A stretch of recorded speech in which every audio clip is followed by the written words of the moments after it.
Everyone, good morning. আজকে অনেকদিন পর না ভোরবেলা ঘুম থেকে উঠে চলে গেছিলাম ছাদে, যেহেতু এখন 6টা বাজলেই মনে হয় বেলা 10টা 11টা হয়ে গেছে, তাই ছাদে উঠে আর হাঁটাহাঁটি করাই হয় না, যেহেতু আজকে অনেকটা ভোরে উঠেছিলাম, তাই চলে গেছিলাম একটু ছাদে হাঁটাহাঁটি করতে। দেন ছাদ থেকে নিচেতে এসে রেডি হয়ে গেলাম, কারণ আজকে আমার লঘু বাবার পূজা। আর জানো তো আমি অনেকটা ছোট থেকে লঘু বাবাকে মানে লোকনাথ বাবাকে ভীষণভাবে বিশ্বাস করি। মানে যখন ভগবানকে আমি ঠিকভাবে বুঝতে শিখিনি তখন থেকে, মানে ওই একটা একবার বই দেখেছিলাম আর সেখানে শুনেছিলাম রনি বনে জঙ্গলে যেখানে বিপদে পড়বে আমাকে স্মরণ করবে, আর আমি সত্যি কথা তাই স্মরণ করে ফলও পেয়েছি। মানে যেখানেই আমি বিপদে পড়ি সেখানেই আমি লোকনাথ বাবাকে স্মরণ করি। আর এই যে সমস্ত কিছু জোগাড় রেডি, আমি এদিকে ভোগের রান্নাগুলো করছিলাম আর মা এদিকে পুজোর জোগাড়গুলো করছিলাম। এই যে ঠাকুরমশাই চলে এসছে, এদিকে দেখো ঠাকুরমশাই আরতি করছে, বাচ্চাগুলোর কাণ্ড দেখে। আরতি হচ্ছে হোক, আমরা ফোন ঘেটেই যাই, এরকম ব্যাপারে ওদের একটা, ওরা ফোনের মধ্যেই মত্ত হয়েছিল। আর এখানে আরতি শেষে শুরু হয়ে গেল হোম, আর মাঝখানে আমরা অঞ্জলিও দিয়ে দিয়েছিলাম। আর এই যে হোমের পরে পড়ছিল ঠাকুরমশাই লোকনাথ বাবার মানে ব্রত কথা।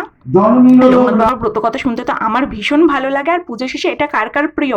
আরে আরে তোমরা পালাচ্ছ কোথায়? জয় বাবা লোকনাথ কমেন্ট করে দিয়ে যাও। আর সেই